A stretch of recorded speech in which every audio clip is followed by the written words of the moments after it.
Kagulat World, buong mundo dumagongdong. Kung kasalukuyang momentum, international visibility at lakas ng suporta ng sambayanang Pilipino ang pag-uusapan, mahirap nang kontrahin ang argumento. Si Alex Ayala na ang pinakamainit at posibleng pinakasikat na Pilipino ngayon, bar none. Hindi lamang ito dahil tinalo niya ang defending Wimbledon champion na si Iga Swiatek. Hindi rin lamang dahil siya ang unang Filipino singles player na umabot sa 4th round ng isang Grand Slam. Ang mas malaking ebidensya ay ang epekto ni Alex sa mga tao. Sa London, tinawag siyang Darling of Wimbledon matapos siyang sundan ng malalaking crowd at panoorin ng milyon-milyong tennis fans online. Umabot sa 1 million views ang Wimbledon highlights ng panalo niya kay Swiatek.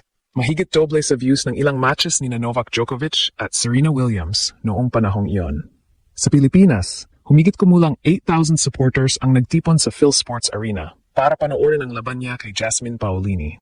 Pag-uwi niya, tinanggap siya sa Malacanang. Saka dinagsa ng fans ang kanyang July 15 homecoming event sa Glorieta. At hindi ito puro popularity. Nitong July 13, opisyal siyang umakyat sa bagong career high na world number 28 matapos ang pinakamalalim na Grand Slam run ng sinumang Filipino singles player. Walang opisyal na ahensyang nagbibigay ng titulong pinakasikat na Pilipino. Pero kung worldwide media coverage, social media engagement, crowd reaction, sporting achievement at national emotion ang pagbabasehan, malinaw ang mensahe.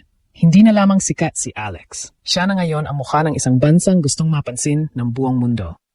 Tandaan natin, ang tunay na kasikatan ay hindi lamang nasusukat sa dami ng followers.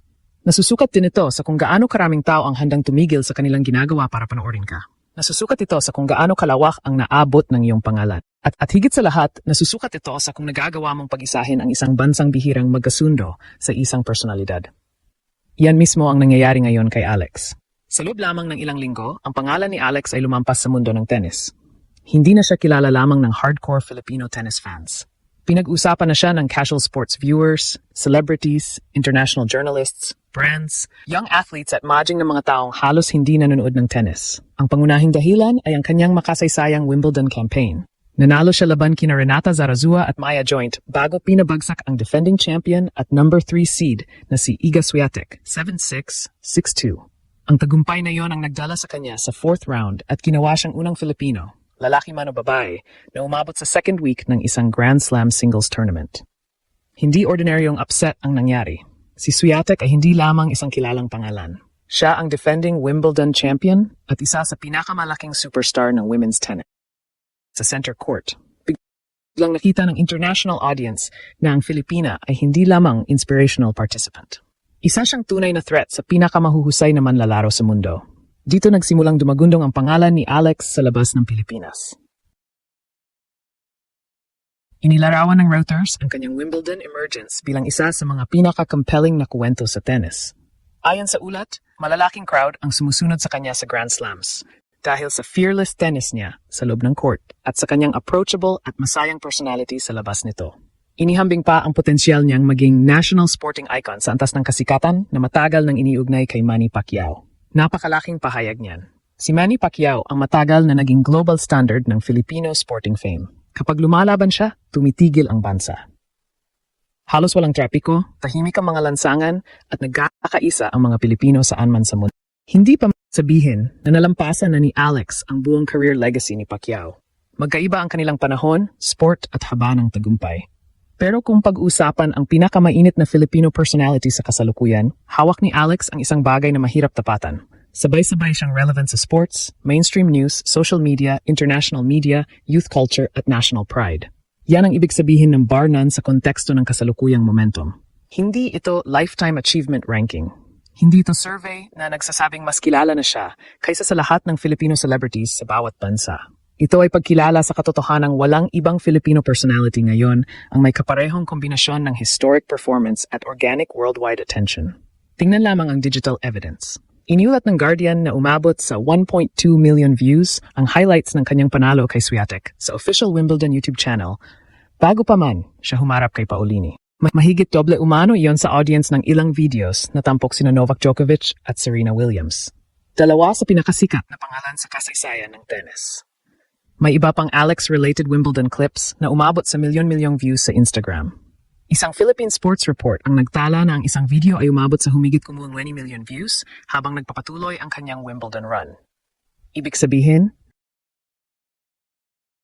Hindi lamang Filipinos ang nakakakita kay Alex. Itinutulak ng global tennis platforms ang kanyang content dahil tumutugon dito ang international audience. Ang kanyang winning points, emotional celebrations, dives, interviews at family reactions ay nagiging bahagi ng mas malaking Wimbledon conversation. May athletic excellence, ngunit mayroon ding human connection. Kapag nagsalita si Alex, hindi siya tunog scripted superstar. Kapag nananalo siya, ramdam ang saya. Kapag natatalo, hindi siya naghahanap ng dahilan. At kapag binabanggit niya ang Pilipinas, ipinapakita niyang hindi niya nakakalimutan kung kanino niya iniaalay ang laban. Kaya kahit natalo siya kay Jasmine Paolini sa 4th round, hindi nawala ang suporta. Sa halip, lalo siyang hinangaan matapos niyang itulak ang dating Wimbledon finalist sa 3 sets. Tinawag siya ng Reuters na Darling of Wimbledon, habang sinabi ng Guardian na ang simpleng tawagin siyang fan favorite ay halos kulang upang ilarawan ang laki ng kanyang kasikatan. Hindi lahat ng atleta ay nagiging celebrity. At hindi lahat ng celebrity ay nagiging simbolo ng bansa. Sa ngayon, tila nagagawa ni Alex ang dalawang bagay ng sabay. Mas lalong nakita ang lawak ng Alex phenomenon nang bumalik siya sa Pilipinas. Bago pa man matapos ang kanyang laban kay Paolini, humigit kumulang 8,000 fans na ang nagtipon sa PhilSports Arena para sa isang public watch party. Hindi ito championship match. Hindi rin final ng Wimbledon. 4th round match lamang yon sa papel. Pero para sa mga Pilipino, isa yung national event. May mga pamilyang nanood ng may mga batang may hawak na Philippine flags. May mga supporters na sumigaw sa bawat puntos na parang nasa center court sila. Ipinakita ng eksenang iyon na ang tennis, isang sport na dati ay itinuturing na niche sa bansa, ay kaya nang punuin ang isang malaking arena kapag si Alex ang lumalaban. Pagdating niya sa bansa, hindi rin ordinaryong athlete arrival ang sumalubong sa kanya. Tinanggap siya ng mga sports official at supporters matapos ang kanyang makasaysayang Wimbledon campaign. Pagkatapos nito, nagkaroon siya ng espesyal na reception sa Malacanang kasama ang kanyang pamilya. Pinuri siya ni Pangulong Ferdinand Marcos Jr. hindi lamang dahil sa kanyang tagumpay, kundi dahil sa paraan ng pagdadala niya sa tagumpay. May grace, humility at pagmamalaki bilang Pilipino. Sinabi naman ni Alex na hindi niya kailanman inakalang makakaupo siya sa Malacanang at makatanggap ng ganoong klaseng pagkilala. Ngunit posibleng mas malakas pa ang mensaheng ipinakita ng ordinaryong fan. Nitong July 15, maagang napuno ang Glorieta Activity Center para sa home court, the Alex Ayala Fan Meet Experience. Makikita sa mga social media updates siksikang crowd, banners, phones at mga tagahangang matagal naghintay para makita siya ng personal.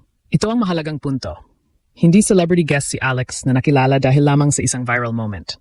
May tunay siyang achievement na pinanggagalingan. Noong July 13, umakyat siya sa world number 28, ang pinakamataas na singles ranking ng isang Filipino tennis player. Bago iyon, nanalo siya sa Birmingham WTA 125, umabot sa semifinals sa Berlin, at tinalo ang iba pang elite players sa iba't ibang bahagi ng season.